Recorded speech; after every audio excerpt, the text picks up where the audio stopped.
actually having growth. And at the same time, if we have the nature of growth that we've been having so far, we are actually in a completely unsustainable situation. So I think there is a need for us to say to ourselves that maybe we need to think radically out of the box if we are to address this challenge. So I think the economic model itself needs to change. One very good reason to think why it needs to change is that probably never before in the history of the planet a single species called the sapien has the ability to either take decisions which can, have fantastic progress of the right variety, or actually take us right down the drain. And this is no other species in the history of the planet has ever had that ability, and that possibility that it can impact the planet in such a significant way, other than the sapien at this point in time.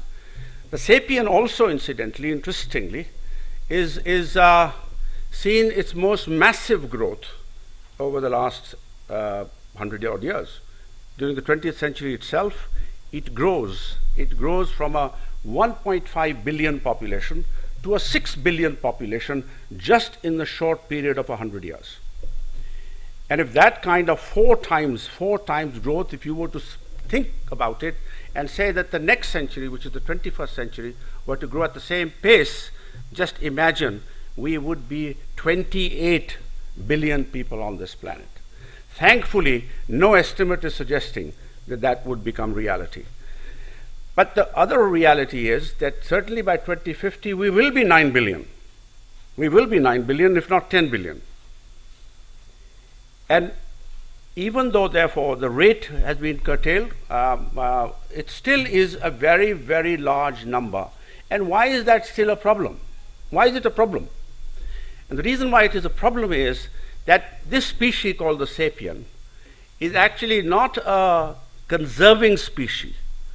It is actually a consumptive species.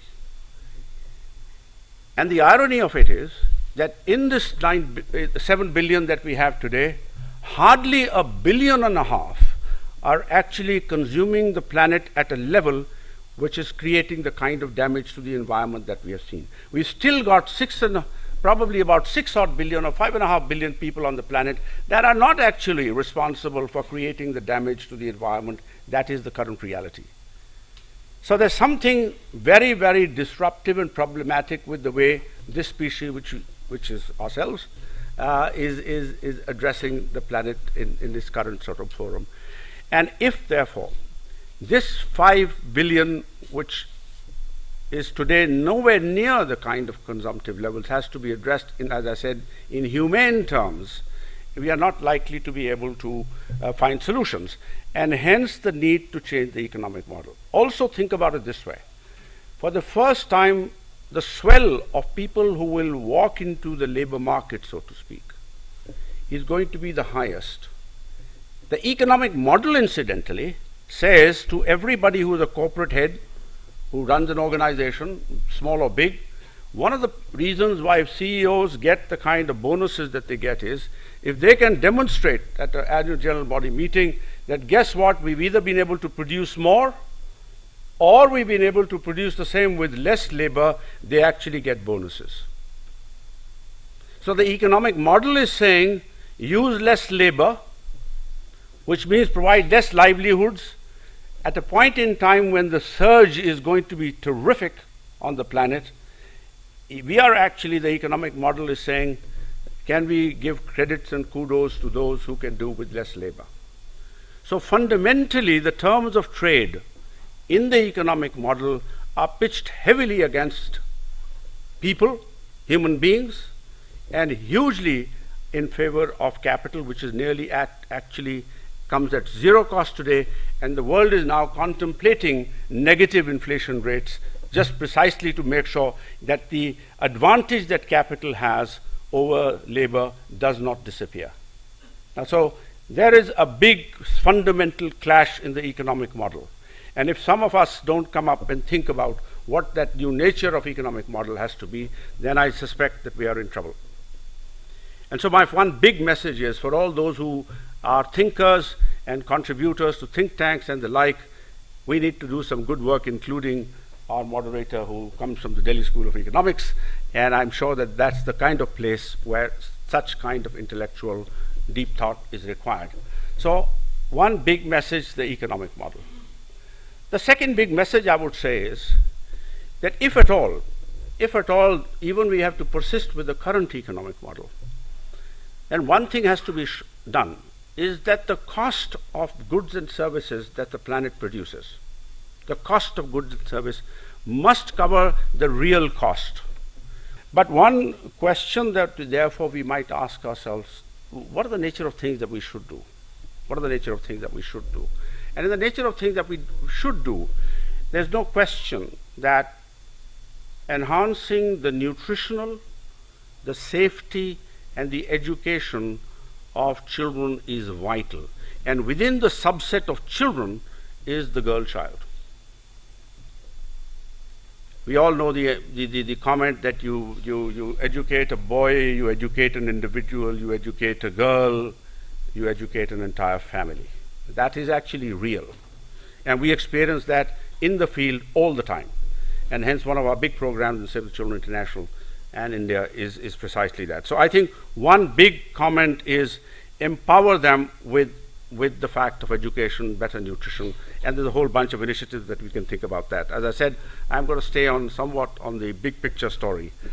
As far as the specifics might go, this question of women getting unequal pay for the work they do. Actually, I think there should be legislation on this. And we should push for that change, because the more we have seen women earn, I remember in a program that we were running in remote Rajasthan, when the Narega program, the Manrega program now, was on. This is a few years ago when it first started. And in this community in Banswara, most of the men folk would go as migrant labor to work in Mumbai and all the other metros. And when the program was launched, many of them decided that they would stay back home, and we actually worked with the local authorities, said, let them continue to go where they go. Give the work to the women. And when work was given to the women, the fact that they now had income that they could control, the quality of the home spend improved.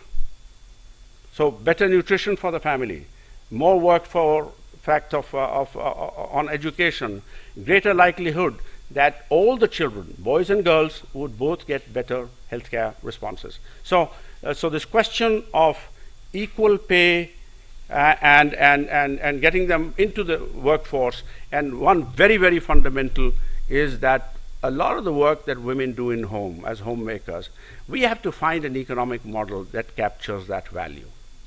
And we know that if we capture that value, it will probably add, best estimates suggest probably 40% to the GDP of the country, just by that one single one. And in an editorial I wrote some time back, I said, if you take the average household, or not the average, just the household income of a family across the country, by law, one third of that income should automatically be put into the bank account of the spouse.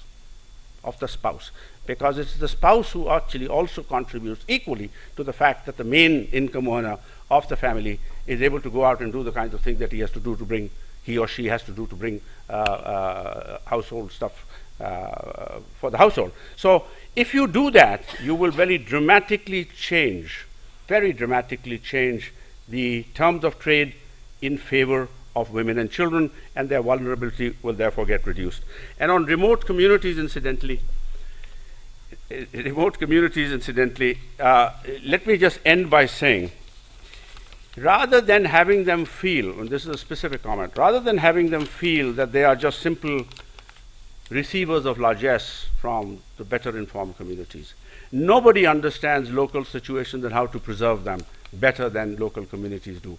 Let's make them partners in the process, and in making them partners, I suspect whatever be the nature of solutions we come up with, they'll be much better. Thank you very much. Thank you.